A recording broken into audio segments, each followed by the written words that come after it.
Hello everyone, my name is Jazz. Welcome back to my channel. Today I'm going to be showing you how I set up my bullet journal for the month of January. This is my very first weekly spread in this bullet journal, so I kind of experimented here. I'm not exactly sure what will work for me until I start using it, but I didn't do a fancy cover page. I thought I would just try to be as practical as possible with this month.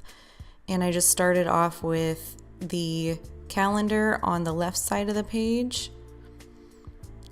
The official bullet journal monthly setup is supposed to be just a vertical column of the numbers of the month with the day of the month next to it. So I decided to do that on the right side of the page and have the left side of the page an actual visual calendar of the days. Like I said, I'm not entirely sure what's going to work for me yet, so I thought I would incorporate both versions of this and just kind of see where it goes in the future.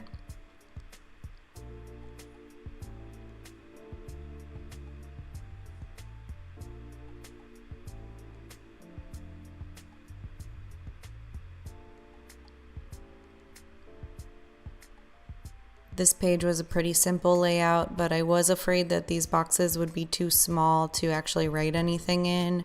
So I did do the vertical list on the right side of the page as well.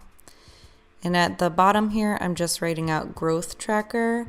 This is something that I just kind of want to keep a tab of for my YouTube and Instagram followers. So I'm going to write how many I started with for each and how many I end the month with.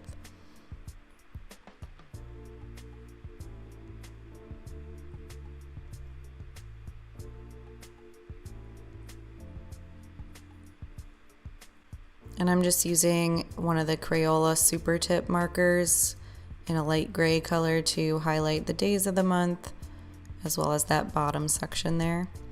And here I'm writing in all the days of the month in the vertical column and the first letter of the day next to that all the way down. And I just tried to center this in the page. I think this page will give me more space to write out any future tasks that I may need to refer to as I make each weekly spread. I also went through and separated each week with a line across the page just to give myself a little more visual clarity over there. And then I highlighted the days with that gray marker to make it all cohesive. This next spread is like a mini gratitude journal. I'm just writing gratitude, a line a day across the top, and then giving myself 2 grid spaces per day of the month across both pages. And this is just going to be a place where I can reflect at the end of each day and write down something that I'm grateful for. This is a practice I've been trying to get into the habit of doing, so I figured it would be a good way to start doing that. I kind of chose this light blue color as my theme for January, so I'm just using that to section off the numbers without having to draw a bunch of grid lines in.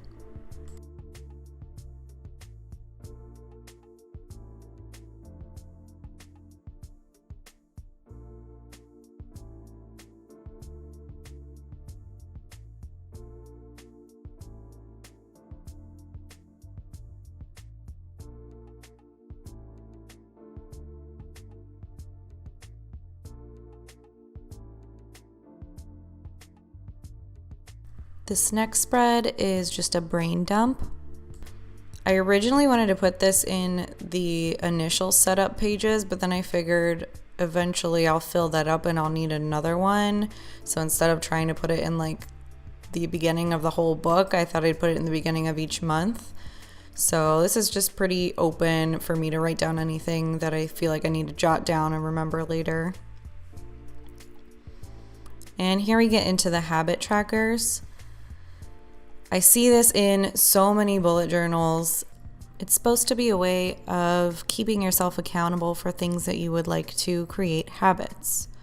I basically just made a mini month setup for 6 different things that I am trying to get better at doing and want to track throughout the month, so I can just fill in a square once I do the thing on that day or leave it blank if I don't. We'll see how it goes. This next page, I made a mood tracker. I'm not entirely sure how I feel about these yet, but it seems to be very popular in bullet journals as well.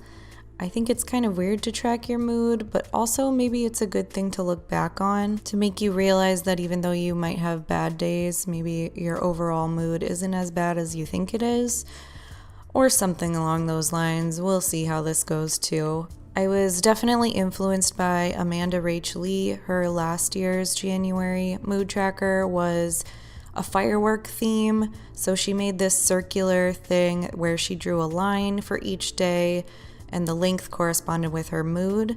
I like that better than filling in a different color for each day, so that was my idea with that spread.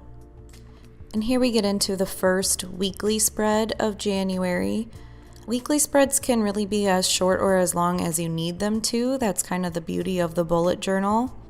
So I just started by writing the bookend days of the week at the top of the page. I'm adding a little like drop shadow to those words just for fun.